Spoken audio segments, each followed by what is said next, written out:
Hey Kirby, so let's say you have a tenant and they got a child that broke the sink in the bathroom. What are your next steps and processes to evict them? No, I was joking. What are your next what are your next steps and processes to handle this situation? Uh, and I've had this situation. I've had the situation where the tenant themselves or the kids flushed baby wipes or they flushed toys or they broke something. I mean, appliances, whatever. I've had this situation. I run a simple process, just like the lease say. The the issue will be fixed. No, because I still want the property to still be in good, upstanding position. So if that happens, it will be fixed. Now, who will pay for the fix is the question. And in my lease, it clearly states if you're responsible for whatever egregious action on the property, you will be billed for that offense. And when I send contractors out there to the said property, they let me know the cause of said incident. I mean, I've had tenants just reach out and say, "Hey, my kid broke said whatever, broke said whatever." I'm still just like if it just broke on its own, I'm still going to send a contractor out there to fix it ASAP. But then the bill will go to them because the contractor will say whose fault it is. They're going to say why this is, and that's for every property across the board. There's no ifs, ands, or buts. I don't care if they're Section 8. I don't care if they're in a Rich Carlton. I don't care. It's I own I now, but again, no matter what, it will be fixed.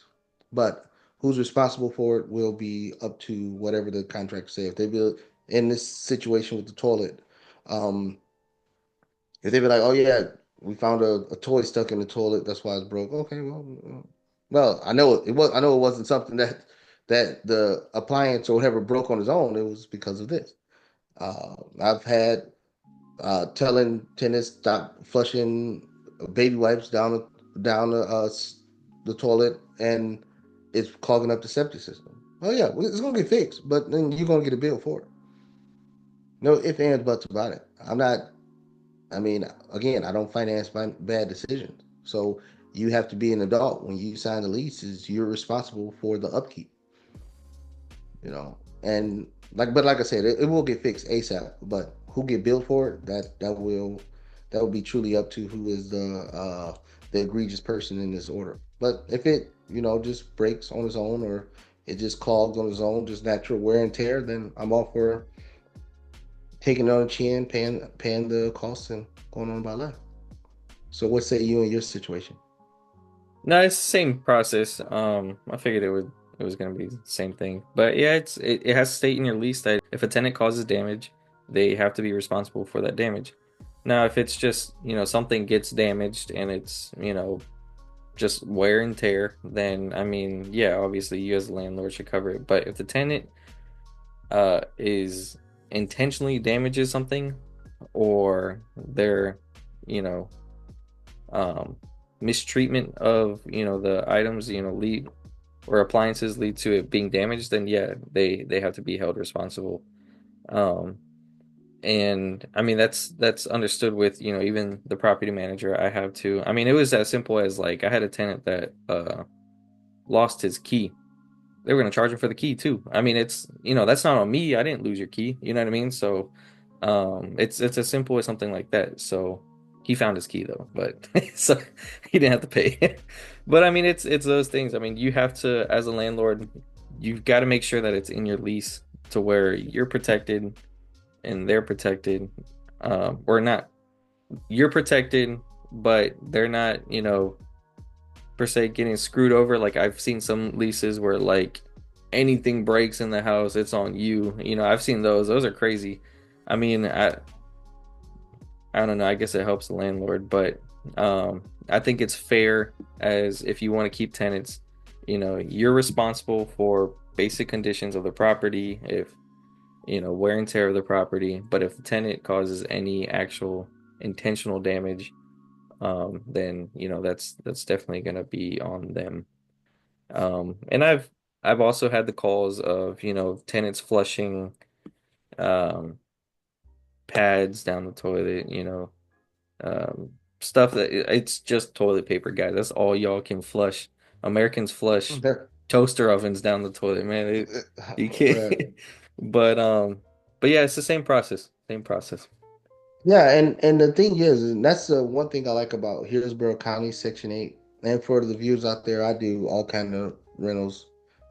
Section 8, I'm not opposed to Section 8 at all. But one thing that Hillsborough County in Florida, I can't speak for um other Section 8 programs in other counties and other states.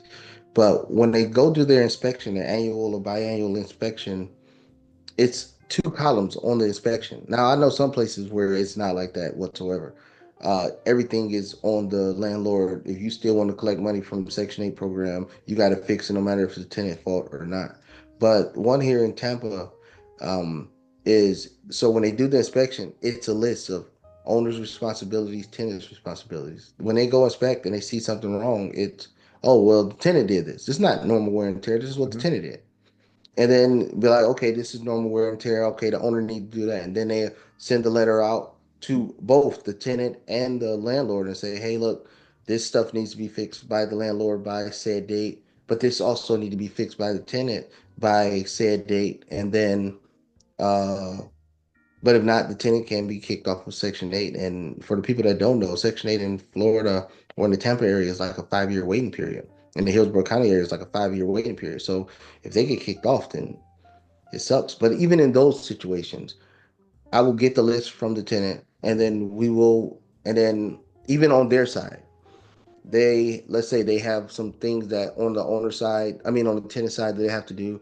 I'll send my contractors out and then just fix it all. But the things that's on the tenant side on that ledger, the tenant is responsible for paying for. I still do that, but I'm not going to put them in a situation where, all right, because I understand the process will be so hard if I just be like, all right, well that's on you, then go ahead.